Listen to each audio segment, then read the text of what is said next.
ठीक है, अब हम पढ़ते हैं एंटेरल फीडिंग इंशाल्लाह। ठीक है, तो देखें एंटेरल फीडिंग अगर ओरल इनटेक वो नहीं कर पा रहा हो न्यूट्रिशनल रिक्वायरमेंट्स को मीट, तो हम ओरल ऐसे पेशेंट्स में एंटेरल फीडिंग की ज़रूरत पड़ती है। ठीक है, ठीक है ना। तो इसको अगर हम इंग्लिश में बोलें तो enteral feeding is suitable if spontaneous oral intake does not meet the requirements of the patient। ठीक है, अब कौन से रिक्वायरमेंट्स? Nutritional requirements. ठीक है, याद रखें कि एंटेरल फीडिंग से पहले हमने क्या करना होता है, हमने एसेस करना होता है कि पेशेंट की रिक्वायरमेंट्स क्या हैं, और हमने मेजर करना होता है कि पेशेंट की डाइट्रिक इनटेक को भी मेजर करना होता है। ठीक है, ठीक है, देखें जो एंटेरल जो फीडिंग है या फिर एंटेरल न्यूट्रिशन है, एंटेरल फीडिंग जिसको बोलते हैं, इसके फ्रूटफुल होने के लिए, इसको परफेक्टली चलने के लिए लाजमी है कि जो स्मॉल इंटेस्टाइन है इसका एडिक्वेटली फंक्शन करना लाजमी है। यानी कि जब स्मॉल इंटेस्टाइन ठीक होगी तो आपका एंटेरल फीडिंग सही होगी। और दूसरी बात इसके लिए क्या ज़रूरी है कि एंटेरल फीडिंग को फ्रूटफुल या परफेक्ट होने के लिए, कि इसमें जो एंटेरल जो न्यूट्रिशन है ना, this must be appropriate for the patients underlying condition. यानी कि पेशेंट की कंडीशन को देखते हुए आप उसको एंटेरल फीड देंगे तो ये फ्रूटफुल रहेगी। दूसरी बात ये कि पेशेंट का गट जो सही फंक्शनल हो तो एंटेरल फीडिंग फ्रूटफुल रहेगी। ये 2 पॉइंट्स आपने याद रखने हैं। अब इंडिकेशंस क्या क्या है? इंडिकेशंस देखो, ओरल इनटेक के बावजूद पेशेंट को प्रोटीन, एनर्जी, मेल न्यूट्रिशन हो रही हो तो हम एंटेरल फीडिंग दे सकते हैं। डिस्फेजिया हो सॉलिड्स के लिए तो हम एंटेरल फीडिंग दे सकते हैं। फॉर एग्जांपल एसोफेजियल कोई मास है, डिस्फेजिया है, तो हम डेफिनेटली फीडिंग जीजोनोस्टमी करेंगे। ठीक है, इसी तरह अनकॉन्शियस हो पेशेंट डेफिनेटली तो उसको हम एंटेरल फीडिंग कर सकते हैं। डिसेबिलिटी एंड एनोरेक्सिया हो, डेबिलिटी एंड एनोरेक्सिया, जो post of anorexia, post of debility हो तो हम एंटेरल फीडिंग कर सकते हैं। एंटेरल क्यूटेनियस फिस्टुला हो, डिस्टल लो आउटपुट। ठीक है, enteral cutaneous fistula, distal enteral cutaneous fistula low output. देखो एंटेरल क्यूटेनियस फिस्टुला 2 होते हैं। अगर 200 ml पर डे से कम इसका आउटपुट है तो इसको हम लो आउटपुट फिस्टुला बोलते हैं। तो ठीक है, तो लो आउट फिस्टुला में भी हम एंटेरल फीडिंग दे सकते हैं। ये भी एक इंडिकेशन है एंटेरल फीडिंग की। फिर हमारे पास आते हैं to enhance adaptation after massive enterectomy. एक पेशेंट है, ठीक है ना, ये वही वाली बात है, एंटीरियर क्यूटेनियस फिस्टुला।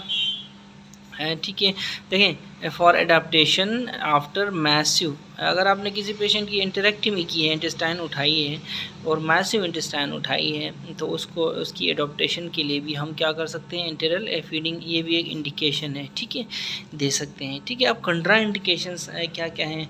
अगर स्मॉल बाउल ऑब्स्ट्रक्शन हो, डेफिनेटली पैरालिटिक इलियस हो, ये भी एक ऑब्स्ट्रक्शन की फॉर्म है। सीवियर डायरिया हो,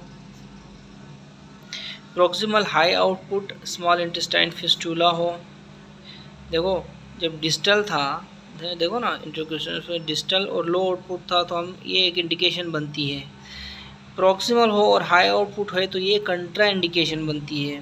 याद रखें, अगेन देखो ये बहुत इंपॉर्टेंट पॉइंट आ रहा है। अगर एंटेरोक्यूटेनियस फिस्टुला डिस्टल हो और लो आउटपुट हो तो ये इंडिकेशन बनती है कि इसकी एंटेरल फीडिंग की। और अगर प्रॉक्सिमल हो, उसका बिल्कुल ऑपोजिट है, और हाई आउटपुट हो, ठीक है, प्रॉक्सिमल स्मॉल इंटेस्टाइन फिस्टुला, ठीक है, तो ये कंट्रा इंडिकेशन बनती है। और याद रखें ये रिलेटिव कंट्रा इंडिकेशन है। ठीक है, फिर सीवियर पैंक्रियाटाइटिस में भी हम एंटेरल फीडिंग नहीं देते पेशेंट को। ठीक है, ठीक है, तो अब देखें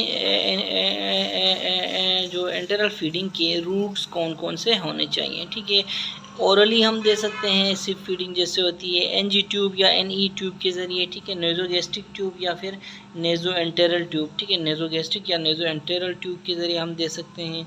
ट्यूब गैस्ट्रोस्टमी कर सकते हैं, ट्यूब एंटेरोस्टमी कर सकते हैं, ट्यूब जिजनोस्टमी किस में आएगा, इन्हीं में से भी किसी में ट्यूब जिजनोस्टमी भी आएगा। ठीक है, तो ये हमारे क्या है, रूट्स हैं एंटेरल फीडिंग के। ठीक है, ठीक है, अब हम इनके ऊपर थोड़ी सी रोशनी डालेंगे। तो सबसे पहले ओरली यानी कि ओरल सप्लीमेंट्स हम देखेंगे।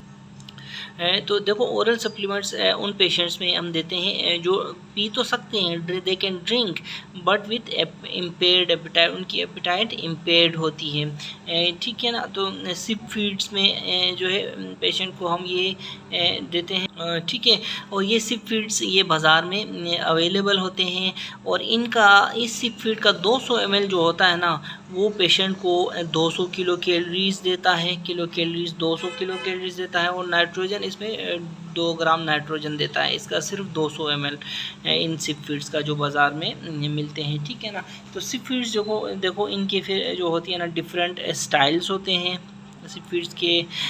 For example juice form, yogurt और मिल्क शेक्स, फिर डिफरेंट फॉर्मेट्स होते हैं सिप फीड्स के।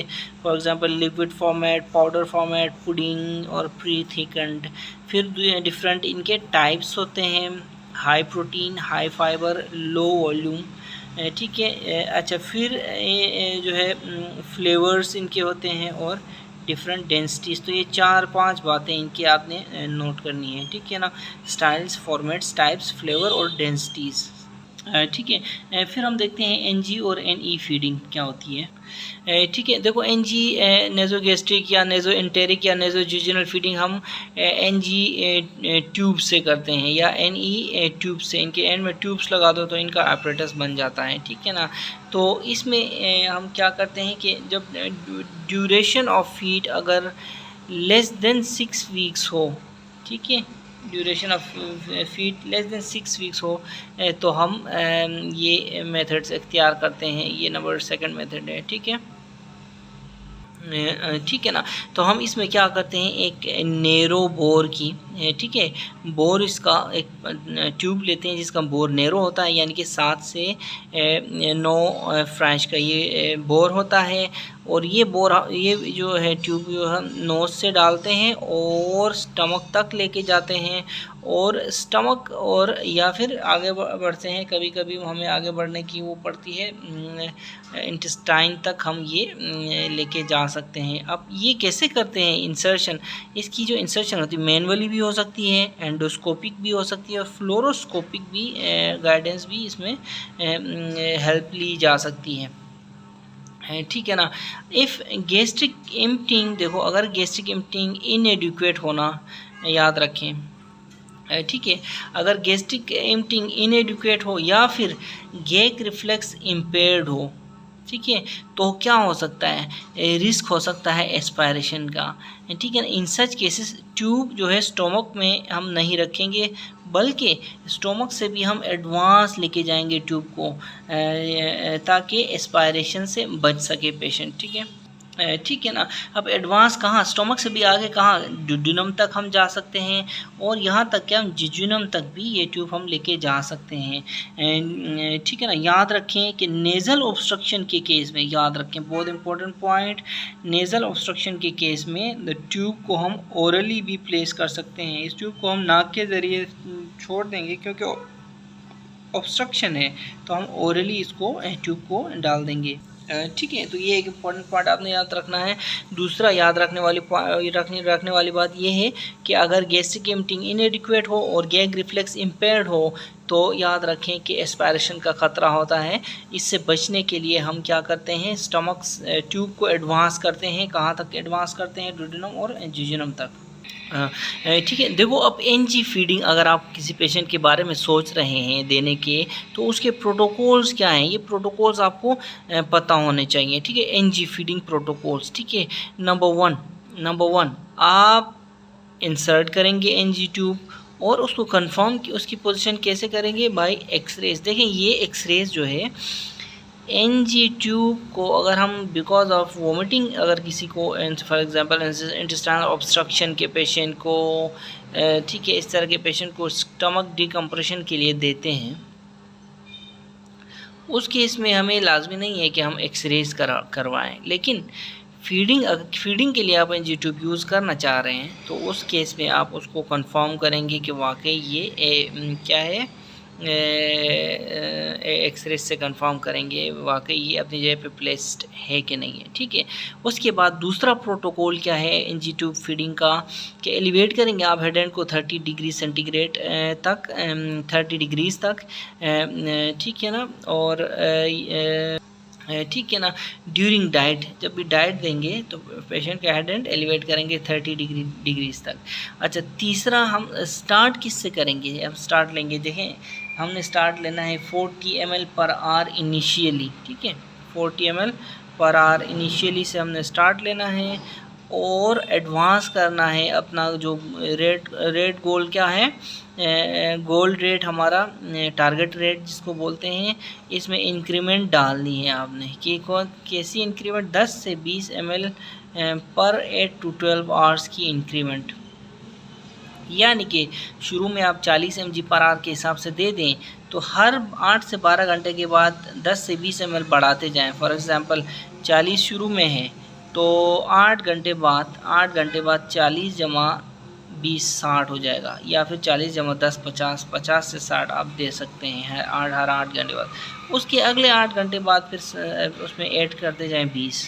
ठीक है, तो ये हो सकता है 10 से 20। ठीक है, 10 से 20 आप ऐड करेंगे हर 8 घंटे बाद। ठीक है, चौथा प्रोटोकॉल क्या है, यूज़ किया करें ओनली लिक्विड्स और फूकते, जिस तरह हम चौपाटी फूक नहीं करते, फूकते। ठीक है, इस तरह की चीज़ें हमने यूज़ करनी है शुरू में, तो इस तरह की चीज़ें हमने खिलानी, खैरोकिंग छुआ फूकते खैरोकिंग या लिक्विड खैरोकिंग। उसके बाद नंबर 5, हम पाँचवा प्रोटोकॉल के हमने फ्लश करनी है, सफाई करनी है एनजी ट्यूब की, कितने हैं उसमें। ठीक है,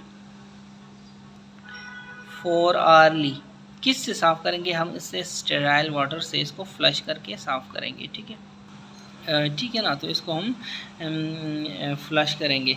अच्छा, 4 आवर्ली जब हम फ्लश करेंगे तो उस वक्त पानी कितना देखो 20 ml क्या यूज़ करेंगे हम, 20 ml स्टेराइल वाटर यूज़ करेंगे। 20 ml स्टेराइल वाटर से हम फ्लश करेंगे ट्यूब को। ठीक है, उसके बाद एब्डोमिनल डिस्टेंशन और फुलनेस, नंबर 6 रूल है, if the patient develops abdominal distension और फुलनेस तो फिर हम एस्पायरेट करेंगे, याद रखें, इसी एनजी ट्यूब के ज़रिए सक करके एस्पायरेट करेंगे। ठीक है, अब जब आप एस्पायरेट करेंगे ना तो देखिए कि हमने जब एस्पायरेट करेंगे, एस्पायरेट के बाद रेजिडुअल वॉल्यूम अगर 150 ml है, ठीक है ना, तो रेजिडुअल वॉल्यूम 150 ml है, तो हम क्या करेंगे, फीडिंग को डिसकंटिन्यू करेंगे। हम डिसकंटिन्यू करेंगे फीडिंग कब तक, 2 घंटे तक हम फीडिंग को डिसकंटिन्यू करेंगे। ठीक है, आफ्टर 2 आवर्स रीचेक करेंगे, हम रीचेक करेंगे, क्या रीचेक करेंगे, फॉर रेजिडुअल जो वॉल्यूम। ठीक है, कैसे, अगेन बाय एस्पायरेशन। ठीक है ना, now again if it is more than 150 do not restart the infusion. ठीक है, फिर आपने 2 घंटे तक आपने वेट करना है। ठीक है, तो दोबारा कि अगर पेशेंट को एब्डोमिनल डिस्टेंशन हो रही है, फुलनेस हो रही है, तो हम एस्पायरेट करेंगे। एस्पायरेट के बाद अगर रेजिडुअल 150 आ रहा है, हम 2 घंटे वेट करेंगे, फ्लूइड को पहले डिसकंटिन्यू करेंगे और फिर 2 घंटे वेट करेंगे। 2 घंटे बाद फिर रीचेक करेंगे, अगर 2 घंटे बाद भी रेजिडुअल वो जो 2 घंटे बाद फिर कैसे चेक करेंगे, अगेन एस्पायरेट करके चेक करेंगे। अगेन रेजिडुअल अगर मोर देन 150 आ रहा है तो हम इन्फ्यूजन दोबारा रीस्टार्ट नहीं करेंगे, फिर हम वेट करेंगे। ठीक है ना, इस बार 2 घंटे या 2 घंटे से ज़्यादा के लिए वेट करेंगे। ठीक है, अच्छा, उसके बाद last but not the least हम रिकॉर्ड करेंगे intake and output along with vitals. ठीक है, इनटेक आउटपुट हम रिकॉर्ड करेंगे पेशेंट का ड्यूरिंग ट्यूब फीडिंग, और साथ में पेशेंट के वाइटल्स हम रिकॉर्ड करते रहेंगे। ठीक है, ठीक है। अच्छा, यहाँ पे एक बात है कि अगर दूसरी बार में जो एस्पायरेट आप करते हैं फिर 150 आता है तो आपने बुक में लिखा है कि आपने do not restart the infusion until the physician is notified लिखा हुआ है। ठीक है, until the physician is notified लिखा हुआ है। ठीक है, अब हम नेक्स्ट पॉइंट पढ़ते हैं, ट्यूब गैस्ट्रोस्टमी या एंटेरोस्टमी। ठीक है, देखें यहाँ पे हमने देखा था ओरल सिप फीडिंग, हमने ये देखा, एनजी ट्यूब फीडिंग हमने देखा, फिर अब देखते हैं ट्यूब गैस्ट्रोस्टमी और ट्यूब इंटेरोस्टमी। इन दोनों को हम एक ही टॉपिक के अंडर लेंगे। ठीक है, ठीक है ना। अब इसकी इंडिकेशन क्या है ट्यूब गैस्ट्रोस्टमी ट्यूब जियोजेनोस्टमी, वो जब ड्यूरेशन ऑफ फीडिंग प्रोलॉन्ग्ड हो, यानी कि 6 महीने से भी ज़्यादा हो। याद रखें, देखो कॉमन सेंस है, एक पेशेंट है, उसके फीडिंग का मसला इशू आ रहा है, ठीक है, तो ऊपर उसका कैंसर वगैरह है, वो पेशेंट याद है जो हमारे पास था, या कहीं इधर कोई मसला है, तो ट्यूब गैस्ट्रोस्टमी या फिर नीचे ट्यूब जियोजेनोस्टमी हम कर सकते हैं, क्योंकि पेशेंट खा नहीं रहा है प्रोलॉन्ग्ड ड्यूरेशन के लिए, खा नहीं सकता, तो ये और देखो जब हमने एनजी की बात की थी तो उसका एनजी का क्या था, जब ये पेशेंट, देखो मैं आपको बताता हूँ, जब patient duration of feeding less than 6 weeks हो तो हमने एनजी या एनजे फीडिंग, ठीक है, नेज़ोजेजुनल है, ये नेज़ोगेस्ट्रिक और नेज़ोजेजुनल फीडिंग करा रहे थे जब 6 महीने तक का ड्यूरेशन हो। अब 6 महीने से ड्यूरेशन बढ़ गया है तो हमारा एनजी और एनजे से फीडिंग से काम नहीं चलेगा, हमने एक अच्छा सा रूट बनाना है, और वो रूट कौन सा है, वो रूट है हमारा ट्यूब गैस्ट्रोस्टमी या ट्यूब एंटेरोस्टमी, ट्यूब जियोजेनोस्टमी जिसको बोलते हैं, ठीक है। अच्छा, तो देखो 4 to 6 वीक्स से बढ़ गया है तो हमने ट्यूब जियोजेनोस्टमी करनी है। हमें वो पेशेंट भी अच्छी तरह याद है जिसका एसोफेजियल कार्सिनोमा था और इसको हमने फीडिंग जियोजेनोस्टमी या ट्यूब जियोजेनोस्टमी रखी हुई थी, ठीक है। अब जो ट्यूब है या तो स्टमक और जेजुनम में डाली जाएगी। अब कैसे डालेंगे ये, या तो फिर ओपन सर्जिकल प्रोसीजर से या फिर परक्यूटेनियस, ठीक है ना, 2 ऑप्शन है हमारे पास, ठीक है ना। तो ट्यूब कहाँ इंसर्ट की जाती है, या तो स्टमक में या तो जेजुनम में, जहाँ पे बेटर लगे, और कैसे की जाती है, या तो ओपन सर्जिकल प्रोसीजर से या फिर परक्यूटेनियस एंडोस्कोपिक गैस्ट्रोस्टमी, परक्यूटेनियस एंडोस्कोपिक जियोजेनोस्टमी हम करते हैं, ठीक है। ठीक है, अब एक पेशेंट के हमने गैस्ट्रोस्टमी हमने की हुई है तो definitely no surgical procedure comes without side effects. तो गैस्ट्रोस्टमी के भी साइड इफ़ेक्ट्स हैं, कौन से हैं साइड इफ़ेक्ट्स, पहले नंबर पे है नेक्रोटाइजिंग फेशियाइटिस आपको मिलेगा, दूसरे नंबर पे इंट्रा एब्डोमिनल वॉल एब्सेस हो सकता है, डेफिनेटली कोई चीज़ बाहर जा रही है, इंट्रा एब्डोमिनल वॉल एब्सेस हो सकता है, सेप्सिस हो सकता है, डेफिनेटली जब एब्सेस होगा पेशेंट सेप्सिस में जा सकता है, और नंबर 4 क्या है हमारे पास, परसिस्टेंट गैस्ट्रिक फिस्टूला बन सकता है, परसिस्टेंट गैस्ट्रिक फिस्टूला बन सकता है। तो ये चीज़ें आपने याद रखनी है, ठीक है, गैस्ट्रोस्टमी के साइड इफ़ेक्ट्स। ठीक है, देखिए हम जो बात कर रहे हैं एंटेरल न्यूट्रिशन या एंटेरल फीडिंग की, तो हम कैसे फीड करते हैं, फॉर्मूलेशंस क्या होने चाहिए हमारे पास न्यूट्रिशन के, ठीक है ना। ये एंटेरल न्यूट्रिशन या एंटेरल फीडिंग, इसको आप बोल दो, बार बार नए लफ्ज़ इस्तेमाल करना ठीक नहीं है, ठीक है। तो इसमें देखो मेनी फॉर्मूलेशंस हमारे पास मौजूद हैं, ठीक है ना। Most of them they contain 1 to 2 kilo calories, ठीक है ना, 1 to 2 किलो कैलोरीज जो है energy, and up to 0.6 gram of protein इनमें मोस्ट में होती है पर ml, ठीक है, पर ml इनकी 1 to 2 किलो कैलोरीज एनर्जी होती है और 0.6 ग्राम प्रोटीन होता है। अच्छा, फिर कुछ नए फॉर्मुलेशंस भी हमारे पास आजकल आ रहे हैं, उनमें देखो ग्लूटामीन होता है एंड फाइबर भी होता है। ग्लूटामीन और फाइबर ये इन्हांस करते हैं इंटेस्टाइनल न्यूट्रिशन को, ये इन्हांस करते हैं, बाद में मैं आपको ग्लूटामीन के बारे में बताऊँगा, ठीक है। फिर हमारे पास देखो कि पॉलीमेरिक लिक्विड जो डाइट्स आ रही हैं जो कि ब्लेंडराइज्ड, ठीक है, होती हैं, इसमें ठीक है ना क्या हो सकता है, they require digestion to be utilised, ठीक है, क्यों, क्योंकि हम जब फीडिंग करेंगे इंटरनल फीडिंग अंदर जब गट में जाएगी तो अंदर डाइजेशन होगी तो यूटिलाइज़ होंगे, ये कहना चाह रहा है। अच्छा, उसके बाद इनमें होता क्या, इनमें शॉर्ट पेप्टाइड्स होते हैं जो कि फिर अमाइनो एसिड में कन्वर्ट करने के लिए हमें गट की ज़रूरत पड़ेगी। मीडियम चेन ट्राइग्लाइसराइड्स हैं, इनको हमारे लीवर की ज़रूरत पड़ेगी। पॉलीसेकेराइड्स हैं, हमारे अगेन गट की ज़रूरत पड़ेगी। वाइटामिन हैं, ठीक है, और ट्रेस एलिमेंट्स हैं। तो कहने का मकसद ये है कि ये जो ब्लेंडराइज्ड पॉलीमेरिक लिक्विड डाइट्स हैं ये पॉलीमेरिक हैं, इसलिए इनको ना हमारी पेशेंट की गट की ज़रूरत होती है, फंक्शनल गट की, ठीक है ना। तो दे रिक्वायर डाइजेशन, पॉलीमेरिक वाले जो हैं, ठीक है। इनमें फिर वही पेप्टाइड्स, पॉलीसेकेराइड्स वाले टाइप की चीज़ें, विटामिन मिनरल्स एडिट होती हैं इनमें, ठीक है। अब फिर हमारे पास दूसरा है एलिमेंटल डाइट।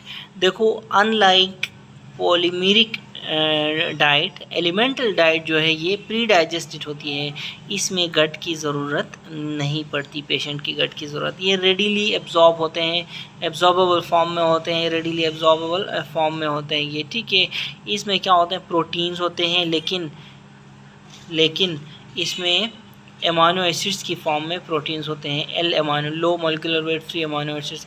उसमें क्या था, पेप्टाइड्स थे, किसमें, पॉलीमेरिक डाइट में पेप्टाइड्स थे, इसमें एमाइनो एसिड्स हैं। इसमें देखो कार्बोहाइड्रेट्स एस, उसमें पॉलीसेकेराइड्स थे, इसमें मोनोसेकेराइड्स हैं, तो कि जो कि एब्जॉर्ब होते हैं।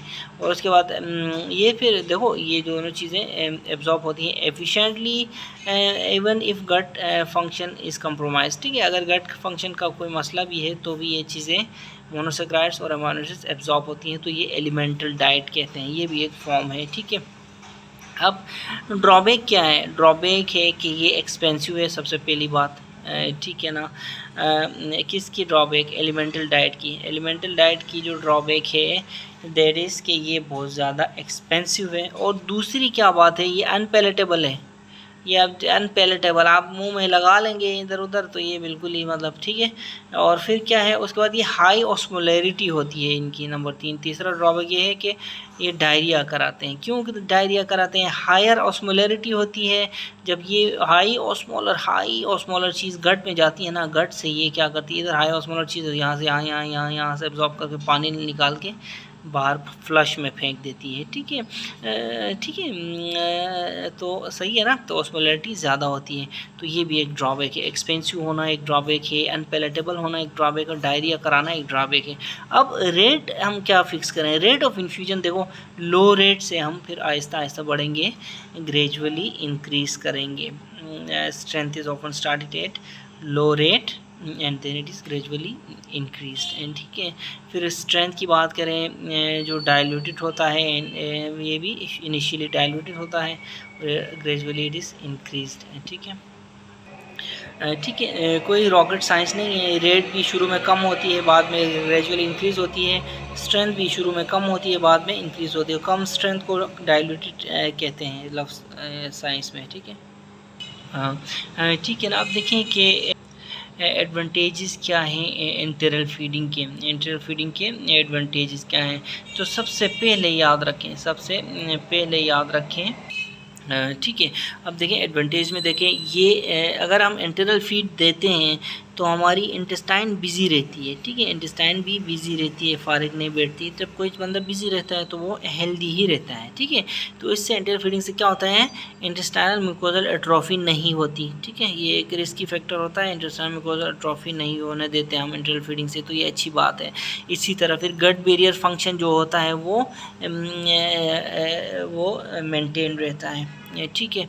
फिर हम डिक्रीज़ कर पाते हैं जब हम पेशेंट को एंटेरल फीड देते हैं ना, तो उसमें पोस्ट ऑपरेटिव इन्फेक्शियस जो कॉम्प्लिकेशंस होते हैं ना वो कम हो जाते हैं, ठीक है। ये बहुत इंपॉर्टेंट पॉइंट्स पीछे 3 के 3 बता रहा हूँ, ठीक है।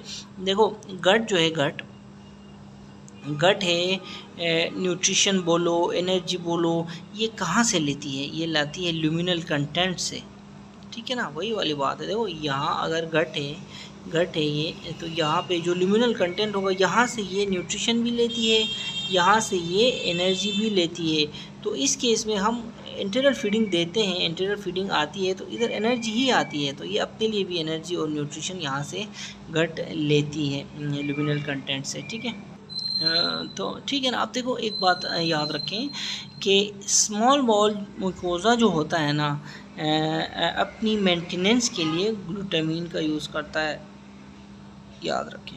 स्मॉल बॉल म्यूकोज़ा अपनी मेंटेनेंस के लिए ग्लूटामीन का का इस्तेमाल करता है, और ये जो है ना वो ये ढीकरे का ब्रेक ऑयल है, यानी कि स्मॉल बॉल म्यूकोज़ा का जो ब्रेक ऑयल है वो ग्लूटामीन है, आपने याद रखना है, ठीक है।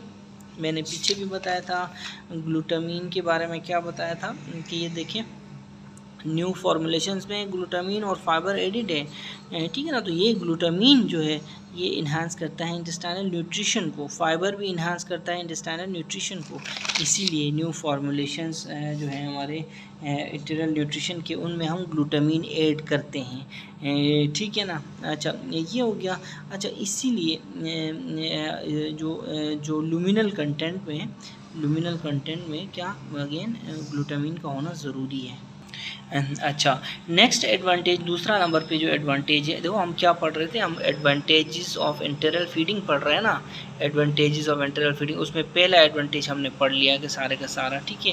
दूसरा एडवांटेज हमारे पास क्या है, हमारे पास है दूसरा एडवांटेज कि it supports gut associated immunological shield, ठीक है ना। तो गट जब हेल्दी रहेगी तो इम्यूनोलॉजिकल शीट भी बनी रहेगी, ठीक है। फिर देखो ये सस्ती है enteral feeding as compare to total parenteral nutrition. अच्छा इसी तरह इसके लो कॉम्प्लिकेशंस हैं as compare to total parenteral TPN, total parenteral nutrition. देखो टोटल पेरेंटल न्यूट्रिशन हम किसी भी आईवी लाइन में डालते हैं, सिरिंज डाल के, कैनोला डाल के।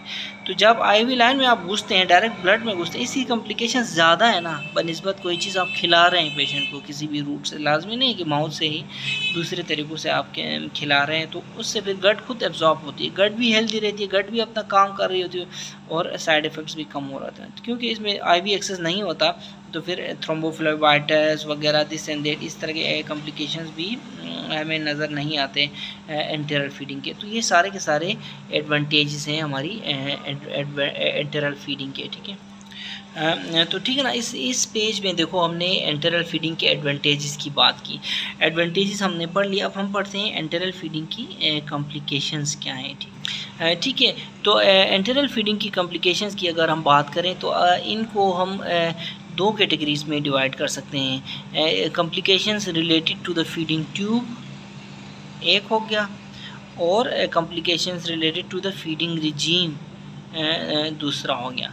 तो सबसे पहले कॉम्प्लिकेशंस पढ़ते हैं रिलेटेड टू द ट्यूब, ठीक है। तो ये बहुत आसान है, देखो इसकी ट्यूब की मेल पोजीशन हो सकती है, मेल पोजीशन जब होगी तो देखो ब्रेकेज और इसकी लीकेज हो सकती है, फिर साथ साथ में फिर ब्लॉक भी हो सकती है, अगर मेल पोजीशन ना भी हो, ठीक है, ब्लॉक भी हो सकती है, ठीक है। अच्छा उसके बाद देखें कि क्या क्या हो सकता है, डिसलॉजमेंट या माइग्रेशन हो सकती है, ठीक है, डिसलॉजमेंट या माइग्रेशन हो सकती है। फिर एस्पायरेशन हो सकती है नंबर 4 पोजीशन पे। Erosion of skin and mucosa हो सकता है बिकॉज ऑफ फीडिंग ट्यूब की वजह से। फिर परफोरेशन ऑफ द इंटेस्टाइन करा सकती है फीडिंग ट्यूब। पेरिटोनाइटिस, एक बार परफोरेशन हो गया तो फिर क्या होगा, डेफिनेटली पेरिटोनाइटिस हो सकता है। अच्छा उसके बाद एब्सेस फॉर्मेशन, डेफिनेटली परफोरेशन है कहीं, एब्सेस फॉर्मेशन हो गई तो फिर आपको पता है फिस्टुला फॉर्मेशन भी हो सकता है। और इंटेस्टाइनल ऑब्स्ट्रक्शन करा सकती है जो है कौन फीडिंग ट्यूब, ठीक है, इंटेस्टाइनल ऑब्स्ट्रक्शन करा सकती है, फिर वही ट्यूब ब्लॉक हो सकती है। ये सारा मैंने आपको बता ही दिया। तो ये बहुत आसान है, बहुत ही आसान है, इसको आप एक बार रोक के दोबारा पढ़ के देख लें, ठीक है। अच्छा फिर हमारे पास रिलेटेड टू द रिजीम, देखो related to the feeding tube complications हमने देख लिए। देखो ना complications of the enteral feeding are related to the feeding tube, जो कि मैंने आपको बताए सारे। अब related to the feeding regime हम देखेंगे, ठीक है। देखो रिलेटेड टू द रिजीम की बात करें तो सबसे जो कॉमनेस्ट जो इसका जो कॉम्प्लिकेशन है ना, कॉमनेस्ट कॉम्प्लिकेशन वो है फीड इंटॉलरेंस। फीड इंटॉलरेंस होती है, फिर पेशेंट को डायरिया लग जाता है, और इस तरह के पेशेंट्स ऑलमोस्ट 30%, मोर देन 30% है, असल में मोर देन 30% पेशेंट्स को ये, ग्रेटर देन 30% पेशेंट्स को ये फीड इंटॉलरेंस डायरिया हो जाता है। साथ साथ में नॉज़िया एसोसिएटेड होती है, वोमिटिंग एसोसिएटेड होती है, ब्लोटिंग हो गई, कॉन्स्टिपेशन हो गई, और एब्डोमिनल क्रैम्प्स, ये सारे के सारे more than 30% of the patients को ये कॉम्प्लिकेशन चार आती है, ठीक है। अच्छा उसके बाद सेकंड नंबर पे जो है हाइपरग्लाइसीमिया, ठीक है, reduction of rate infusion along with insulin therapy provides. फिर देखो नेक्स्ट जो रिलेटेड टू द रिजीम जो हमारा जो कॉम्प्लिकेशन है, वो है हाइपरग्लाइसीमिया। ये एमसीक्यू भी आता है, याद रखो बार बार, ठीक है।